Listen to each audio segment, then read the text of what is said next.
Now, let's talk about something serious. You may have heard the term chemical castration. It sounds pretty intense, doesn't it? Well, it is a serious medical treatment. It is not surgery, like some people might think. No parts of the body are removed. Instead, it uses medicine. This medicine aims to lower a person's sex drive. The goal is to make them less likely to commit sex crimes. The United Kingdom government is looking at this. They are thinking about using it for certain criminals. Specifically, they are considering it for paedophiles. They are also looking at it for other sex offenders. This is a big step for any government to take. It shows they are trying to find new ways to protect people. They want to stop these terrible crimes from happening again. But like any new plan, it has people talking. Some agree, and some do not. So, what is chemical castration really? It is a treatment that uses drugs.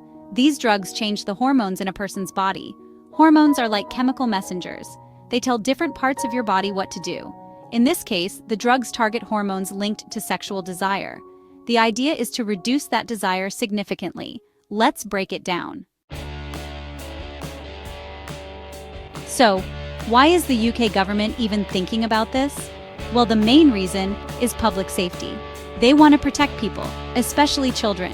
Sex crimes cause terrible harm. The government is looking for ways to stop offenders from hurting more people. They believe that if an offender's sex drive is lower, they might be less likely to re-offend. This is the core idea behind their plan. It is a serious attempt to tackle a very difficult problem. The aim is to reduce what we call recidivism. That is a fancy word for repeat offending, when someone commits a crime, gets punished, and then does it again. For sex offenders, this is a huge concern. The impact on victims is devastating. So, the government hopes chemical castration can be a tool to help manage these offenders after they leave prison, or, in some cases, as an alternative to a long prison sentence. It is about reducing future risk. The government feels that traditional punishments, like prison alone, are not always enough. They are looking for additional measures that can provide an extra layer of safety when these individuals are back in society. All right, let's get into how this actually works. It is all about hormones, specifically a hormone called testosterone. Now, both men and women have testosterone, but men have much more of it. Testosterone plays a big role in sex drive or libido. If you lower the amount of testosterone in the body, sex drive usually goes down. That is the basic science behind chemical castration. The drugs used are designed to do just that. They interfere with how testosterone is made or how it works. These chemicals essentially tell the body to stop making so much testosterone, or they block the testosterone that is already there.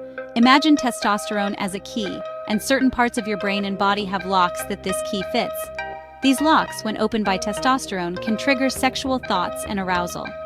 The drugs either reduce the number of keys, or they change the locks so the keys do not fit anymore. This makes it harder for those sexual feelings to get started or become strong. When testosterone levels drop significantly, several things happen. The most important one for this treatment is a reduced interest in sex. So, what are these chemicals? What drugs are we talking about? There are a few main types. One group is called anti-androgens. Androgen is a general term for male sex hormones, like testosterone. So anti-androgens work against these hormones. They can stop testosterone from being produced, or they can block it from attaching to its receptors in the body's cells. Think of them as putting a shield around the cell's keyhole, so testosterone cannot get in. This directly lowers the impact of testosterone. Another important group of drugs are GnRH agonists. That stands for gonadotropin-releasing hormone agonists. That is a mouthful, I know. But here is how they work. Simply put, at first they might actually increase testosterone a little. But with continued use, they tell the brain to signal the testes to stop making so much testosterone. It is like they overload the system, and then it shuts down production. So over time, testosterone levels fall very low. This is a very effective way to reduce it. Sometimes another type of drug might be used alongside these. These are called SSRIs, or selective serotonin reuptake inhibitors. You might have heard of these as antidepressants. Section 5, Step by Step, the treatment process explained. So, how does this treatment actually happen? It is not just a one-time thing, it is an ongoing process. First, there is a very thorough assessment. Doctors and mental health professionals will evaluate the offender. They look at their crime, their risk of reoffending, and their physical and mental health. This helps decide if chemical castration is even appropriate for them, and if it is, which drugs might be best. This initial step is incredibly important. It sets the stage for everything else. Once a decision is made, the medication begins. How it is given depends on the drug. Some anti-androgens come as pills that need to be taken every day. Other drugs, like some GnRH agonists, are given as injections. These injections can last for a month or even several months. This can be helpful because it means the person does not have to remember to take a pill every day. It ensures the drug is consistently in their system. Regular checkups with doctors are a must during this time. Now, these drugs do not work instantly. It is not like flipping a switch. It takes time for the hormone levels in the body to change.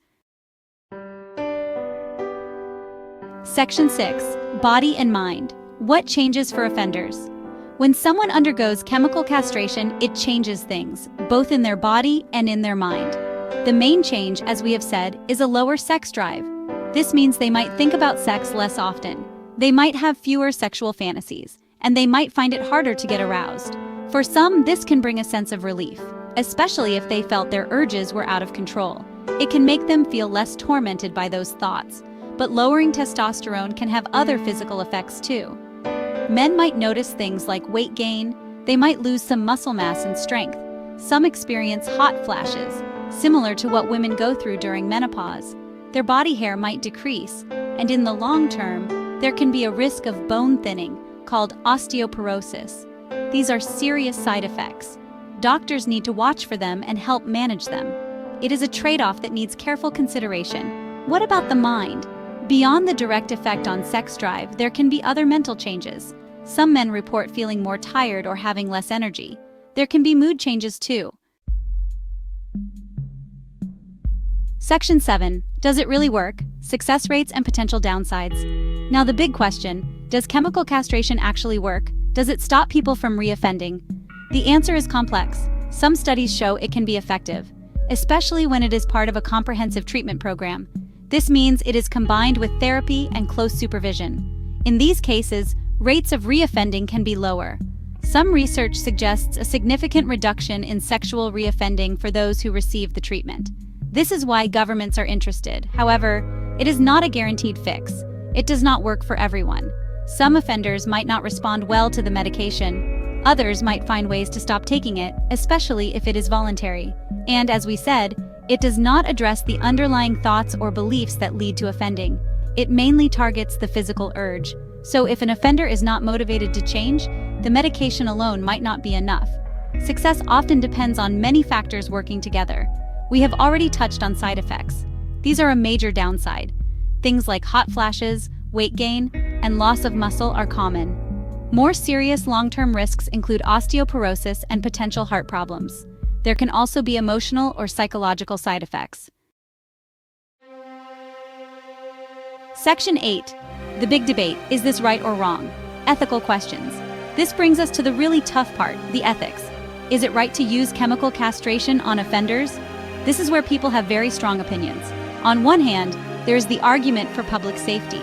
If this treatment can stop someone from hurting another person, especially a child, many would say it is justified. The rights of potential victims are paramount. Society has a right to protect itself from dangerous individuals. This is a powerful argument in favor. On the other hand, there are concerns about human rights. Even convicted criminals have certain rights. Forcing someone to take medication that profoundly changes their body and mind is a serious step.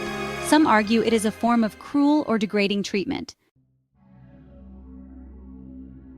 Section 9. Summing it up, weighing the benefits and risks. So, we have covered a lot of ground here. Chemical castration is a medical treatment. It uses drugs to lower testosterone. The goal is to reduce an offender's sex drive. The UK government is considering it for serious sex offenders. They hope it will protect the public and reduce reoffending. This is a very serious issue, and they are looking for solutions. It is a plan born out of a desire to keep people safe. The treatment process involves careful assessment. Then, drugs like anti-androgens or GnRH agonists are given. These can be pills or injections. It takes time for them to work, and they are often used with psychological therapy. The effects can include a lower sex drive, but also side effects like weight gain, hot flashes, and mood changes. These are important things to consider. The treatment is usually reversible if the medication is stopped, but it takes time for the body to return to normal. Does it work? Studies suggest it can reduce reoffending, especially